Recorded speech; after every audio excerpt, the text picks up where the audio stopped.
काम करने वालों के लिए मैं आप सबको दूसरे कारण से भी बधाई देता हूं।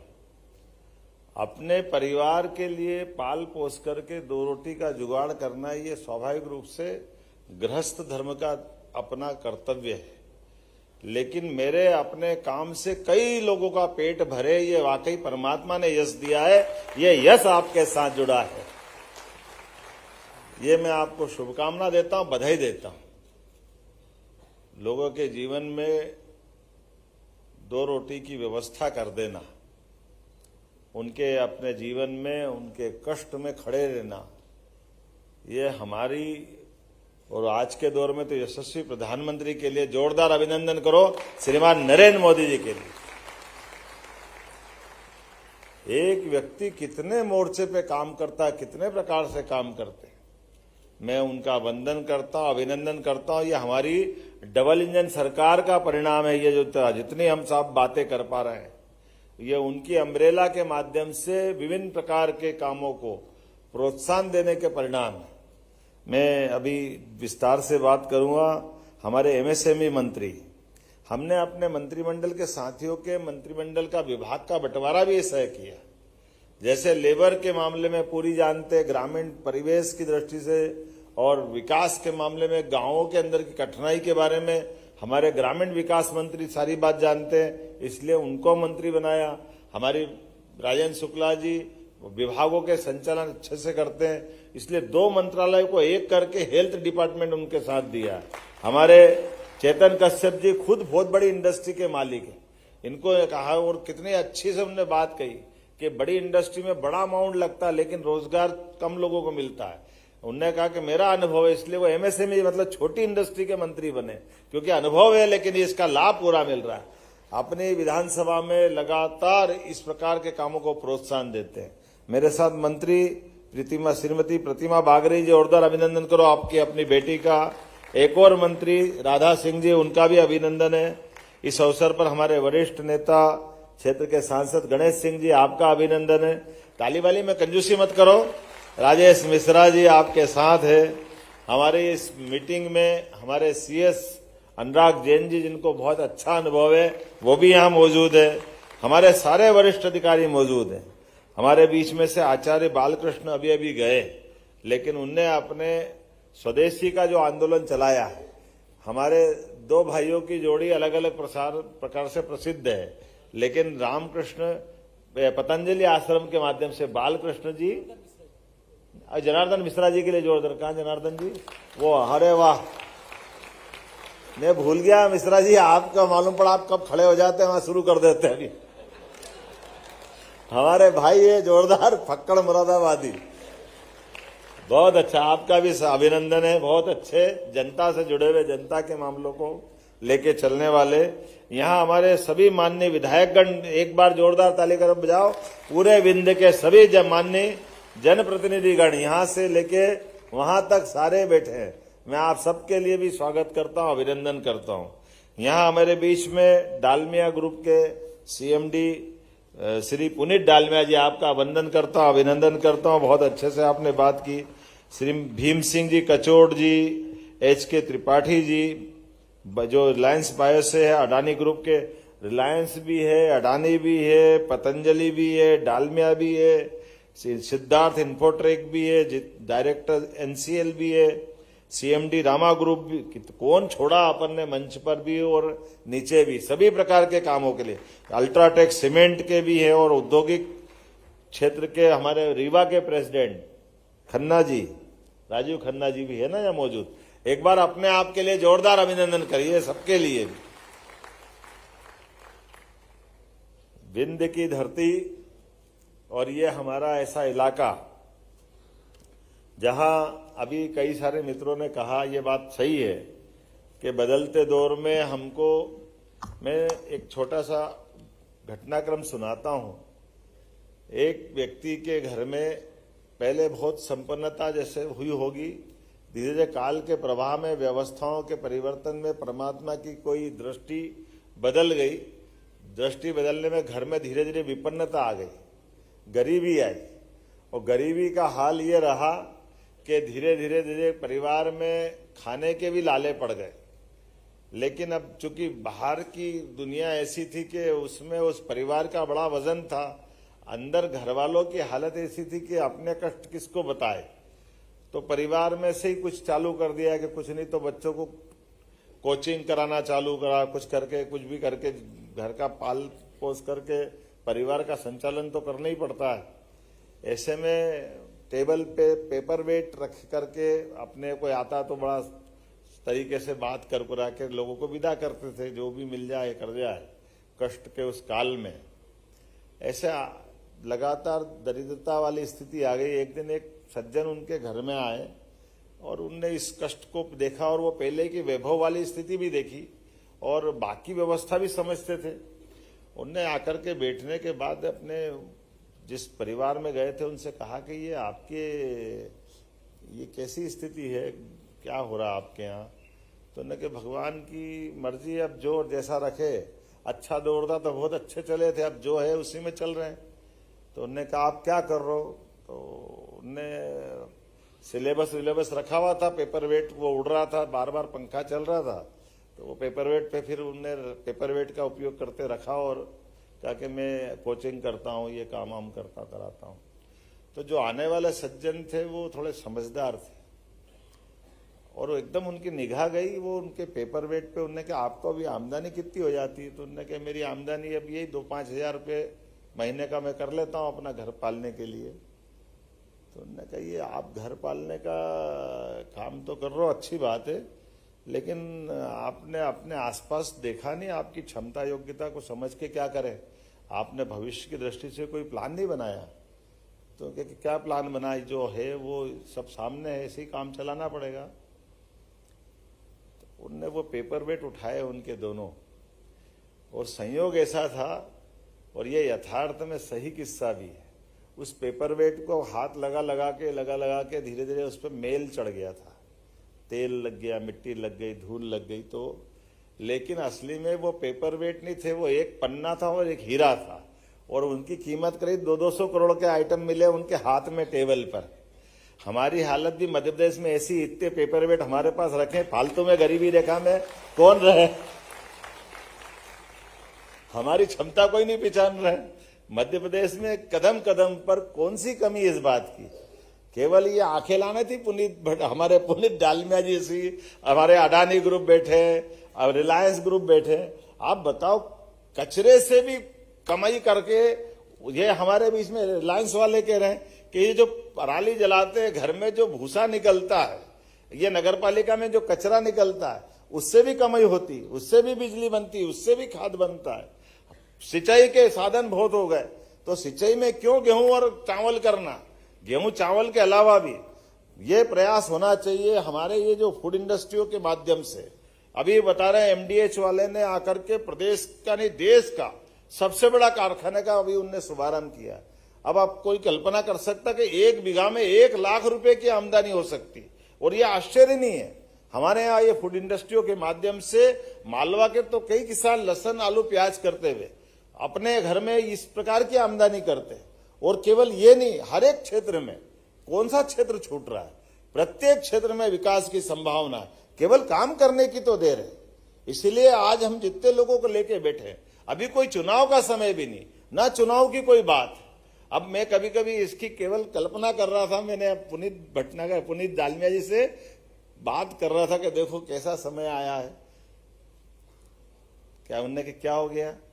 हमने कहा देखो मैं बैठा हूं, मैं क्या हूं, मैं एज ए CM बैठा हूं, मेरे एक एक अधिकारी भाषण दे रहा है, कोई नहीं छोड़ रहा है।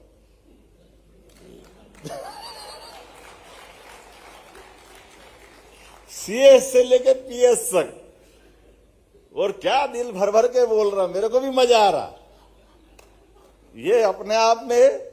उसके बाद मेरे सारे मंत्री बोल रहे हैं, और मंत्री बोले तो बोले, पहले मंत्री के पहले उद्योगपति भी बोल रहे। कोई यहां से बोल रहा है, जिसको जगह मिल रही वहां से बोल रहा है, कोई हाल में से बोल रहा है, तो कोई वर्चुअल रूप से जहां से मर्जी आके जोड़ के बोल रहा है। लेकिन बोलने और करने के क्रम में मैंने उनको बताया कि ये क्या हो रहा आप देखो। तो उन्होंने कहा क्या हो रहा? हमने कहा ये वो हो रहा है, कभी किसी पौधे को, बीज से पौधे निकलने की कल्पना करना, बीज से पौधा निकलता अंकुरित होके उसके पहले क्या करना पड़ता है, वो पौधे को बनने के पहले बीज को इस सारी चीजों में अपने आप को गाड़ना पड़ता है, मिट्टी में दबाना पड़ता है, धूप धूल सबसे हटाना पड़ता है, उसको अपना अस्तित्व मिटाना पड़ता है, अपने आप को सड़ाना गलाना पड़ता है, फिर अंकुरण होता है।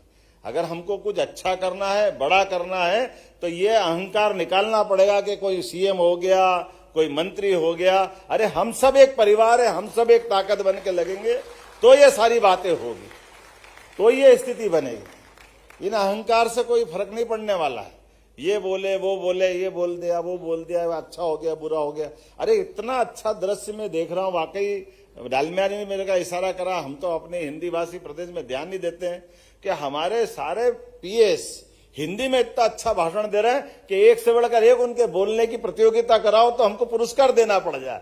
ये इतना अच्छा लग रहा है, उनका जोश बता रहा है। नहीं तो आमतौर पर क्या होता है, पीएस बोले सीएस बोले तो लिखा हुआ कागज लाएंगे और 99% तो अंग्रेजी में ही बोलेंगे, हिंदी में तो बोलेंगे ही नहीं। पूरे देश के अनुभव हम सबको है, क्योंकि आमतौर पर उनका अपना काम केवल फाइल पढ़ना और छोड़ देना। लेकिन ये हमारा जो क्रम चालू हुआ, सच्चे अर्थों में तो ये यज्ञ चल रहा है। हर महीने के अंदर ये अपनी इंडस्ट्री कॉन्क्लेव नहीं है, हर एक कोई अपनी आहुति देने को तैयार है, हर एक कोई अपना बेस्ट से बेस्ट करने को तैयार है। ताली बजाओ तो दिल खोल के बजाओ, इतनी अच्छी बात पे भी नहीं बजाओगे तो कहां बजाओगे यार। कि हमारे में से हर विभाग का अपना बेहतर से बेहतर करने के लिए वो सामने खड़े हैं। और मजे की बात ये भी है, ये जाने अनजाने एक ताना बाना भी ऐसा ही बुना है कि यहाँ एमओयू भी हो रहा है, यहाँ घोषणा भी हो रही, और यहां से बात शुरू हो रही कि पिछली बार जो करा वो भी दिखाओ आंखों के सामने कि हाँ भूमि पूजन हो रहा कि नहीं हो रहा, वो जो कर रहा उसका नाम क्या है, वो कौन सी इंडस्ट्री है, उसकी भी खोल के बात करो, कितना अमाउंट ला रहा है। ये सारी बातें ओपन ट्रांसपेरेंट है, यही तो पारदर्शिता है, यही तो नरेंद्र मोदी जी का समय है। जोरदार अभिनंदन करो। ये तकनीक का लाभ भी है और उत्साह उमंग भी है एक दूसरे को आगे बढ़ाने के लिए। ये लगातार वातावरण बन रहा है कि हमारे अपने प्रदेश के लोग भी आगे बढ़े, प्रदेश के अलावा जो ऑलरेडी उद्योग का काम कर रहे हैं वो अपना काम भी अच्छे से करे। और जब ये वातावरण बनता है, जिला प्रशासन का भी ध्यान जाता है, जिला कलेक्टर भी ध्यान देते कि हमारी सरकार का मूड क्या है। आमतौर पर जितना प्रशासन होता है वो धारा के साथ बहता है, धारा किधर जा रही, और लगातार इस प्रकार की व्यवस्थाओं में एक बार नहीं दो बार नहीं पूरे साल ध्यान जाता है, तो अपने आप ही चमत्कार होता है। और ये चमत्कार नहीं है, सच्चे अर्थों में हमारी क्षमता योग्यता के साथ हम ये सारे काम करते जाएंगे तो आज वाकई बदलाव का दौर आएगा। अब मेरा अपना भाषण तो पूरा हो गया, कुछ घोषणा करना बाकी है। लंबा कुछ नहीं बोलूंगा, जहां मुझे लगा कि अपने में से सारी बातें आ गई, लेकिन अभी जो बाकी है मुझे ध्यान में आ रहा है कि यहाँ मैं जब एयरपोर्ट का शुभारंभ करने आया था, जोरदार अभिनंदन करो, तब हमने कहा था कि हमारे कंटेनर की दृष्टि से यहाँ कंटेनर डिपो बनाएंगे।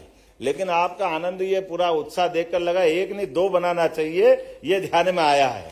तो एक तो सिंगरौली में और एक कटनी में आईएसडी का हमारा निर्माण करना रहेगा। और हमने निर्णय लिया है कि रीवा संभाग में उद्योगों को बढ़ावा देने के लिए और यहां से एक्सपोर्ट सुविधा के उद्देश्य के लिए एक नहीं दो जगह इनलैंड कंटेनर डिपो आईएसडी का निर्माण किया जाएगा।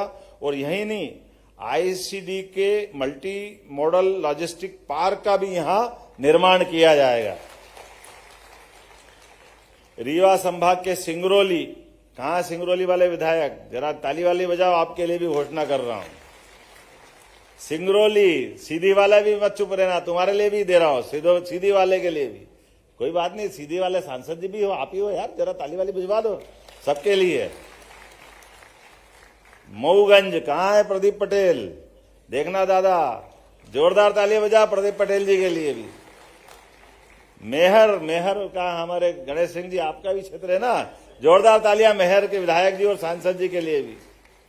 एमएसएमई विभाग में के औद्योगिक क्षेत्र में नहीं है, हम यह सभी दूर एमएसएमई का नया इंडस्ट्रियल एरिया डेवलप करेंगे। यह आपको लिए सौगात मिल रही, जोरदार अभिनंदन करो अपने पूरे क्षेत्र के लिए।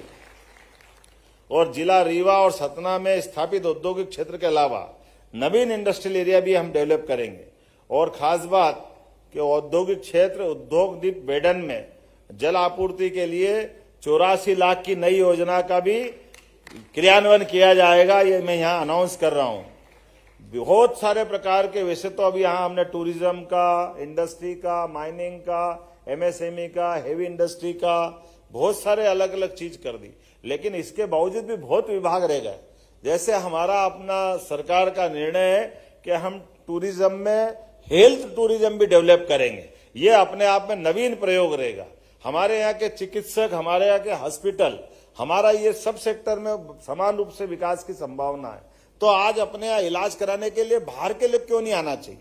और जब बाहर के लोग आएंगे यहाँ रोजगार भी मिलेगा। कैसे भी करके अपने यहाँ लगातार रोजगार मिलना चाहिए। एजुकेशन का भी इसी प्रकार से बहुत बड़ा सेक्टर है। हमारे यहाँ अपनी भारत की नहीं, विश्व के अच्छे विश्वविद्यालय में से एक स्थापित हो, लगातार प्रयास कर रहे हैं, एक एक करके बहुत सारे सेक्टर में काम कर रहे हैं। इसी प्रकार से संजय धुबरी नेशनल पार्क के आसपास अंतर्राष्ट्रीय स्तर की पर्यटन की व्यवस्था भी विकसित की जाएगी। अपने यहाँ पे संजय धुबरी किधर आता है? ये संजय धुबरी आपके इधर आता, तो ताली वाली में कंजूसी क्यों हो रही भाई? बहुत जोरदार अभिनंदन आप। इसी प्रकार से विंध्य के निजी निवेश में बेहतर होटल, रिसोर्ट्स, पर्यटन परियोजनाओं के लिए पर्यटन निवेश में और अलग से भी प्रावधान करेंगे। और आपकी जानकारी के लिए, ये जो हमारी कई सारी तो पॉलिसियां बनी हुई है, इन पॉलिसियों के माध्यम से हमारे निवेशक, हमारे अधिकारियों के माध्यम से लाभ उठा सकते हैं।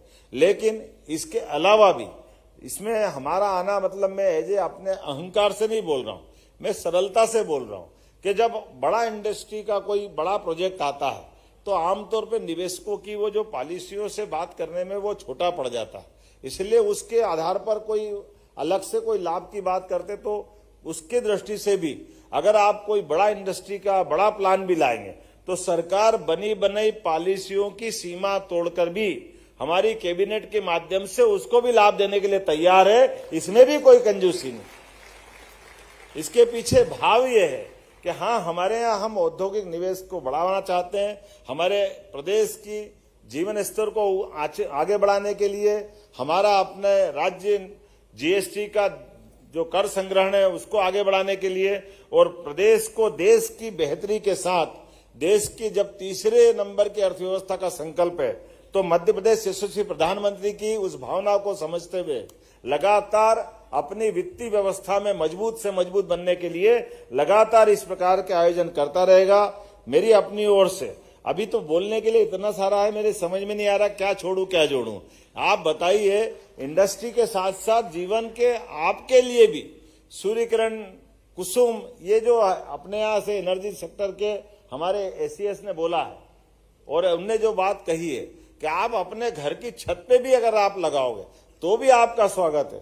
आप अपनी कोई फैक्ट्री की बिजली खुद भी लगाना चाहते हो तो आप अपनी बिजली भी आप उत्पन्न कर सकते हो, हमारे से खरीदो कोई जरूरी नहीं है। और अपने घरों के अंदर भी खेती करने वाला सोलर पंप लगाए, अपनी खुद की खेती के लिए बिजली लगा ले, उसमें भी कोई आपत्ति नहीं। कौन सा सेक्टर छोड़ रहे हैं? और अभी तो रोजगार आधारित उद्योग की बात तो आई नहीं। रेडीमेड गारमेंट से लगा करके कई ऐसे रोजगार परक उद्योग है, जिन रोजगार परक उद्योगों के अंदर लेबर, जैसे 4000 लेबर के आधार पर प्रतिभा सिंटेक्स उज्जैन में इंडस्ट्री चला रहा है, या गोकुलदास, हमारा गोकुलदास वाले भी आए हैं यहाँ पे, आए ना गोकुलदास के कोई। अभी आपको तो भाषण का मौका ही नहीं मिला, इतना जोरदार ताली बजाओ, इनको भी हमने बुलवाया था। आप कितने लोगों को रोजगार दे रहे हैं गोकुलदास के माध्यम से? कहां पे? 2000। अब बताओ, 2000 लेबर इनके काम कर रहे हैं, लेकिन हमको रोजगार दिलवाने की गरज कैसी है कि प्रति लेबर 5000 रुपया महीना सरकार आपको दे रही है और 10 साल तक देगी। ये हमारी अपनी पॉलिसियों का लाभ है। हमारे लोग इंडस्ट्री चलाए, लेकिन इंडस्ट्री आपको बिराजा, आपको बहुत आभार है। और खास बात आपने कहा वो भी महिलाओं को है। अरे भाई, हमारे यहाँ यही तो बदलाव है। इसीलिए हमने कहा कि केवल लाडली बहनाओं के लिए हम 1250 दे रहे हैं, ऐसा नहीं है। लाडली बहनाओं को आगे आकर के वो हमारी इंडस्ट्री में काम करे, तो इंडस्ट्री में 15,000, 10,000, 15,000, 20,000 जैसे वो काम करेगी, उसमें प्रति बहन को 5,000 रुपए का हम उनको अपना एक तरह से प्रोत्साहन देंगे ताकि वो काम करे। हमारा प्रयास है कि मेहनत के आधार पर जो जहां तक आगे जा सकता है, प्रत्येक व्यक्ति को रोजगार के अवसर उपलब्ध कराना ये हमारी सरकार की प्रतिबद्धता भी है और ये घोषित हमारा संकल्प भी है। उम्मीद करूंगा ऐसी बहुत सारी बातें और भी हो सकेगी, लेकिन ये क्रम लगातार जारी रहेगा। आइए हम सब मिलकर के यशस्वी प्रधानमंत्री के नेतृत्व में ऐसे सकारात्मक कदमों को लगातार उठाते रहें। बहुत बहुत धन्यवाद। भारत माता की जय।